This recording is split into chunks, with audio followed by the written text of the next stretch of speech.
سلام، وقت دوستان بخیر باشه. در حال تعویض تصمیم تایم MVM X33 هستیم. همکاران درخواست داده بودن واسه نحوه تایم گیریش. بریم قاب بالا رو باز میکنیم، سوپاپا رو میچرخونیم که دو تا هلالی دارن روبروی هم باشن، طوری که پیچ سرسن راحت آزاد بشه بیاد بالا. ابزار مخصوص داره، از پشت سوپاپا رو قلف میکنیم مثل ال90. این تایم بالاش، تایم پایینش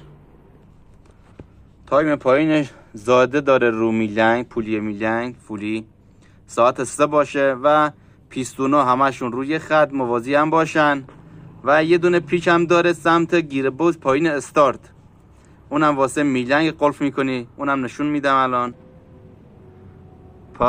مال بلوک سیلندش هم یه دونه پیچ میخوره، اینه واسه ابزار تایم میلنگ. یه دونه پیچ اونجا هست،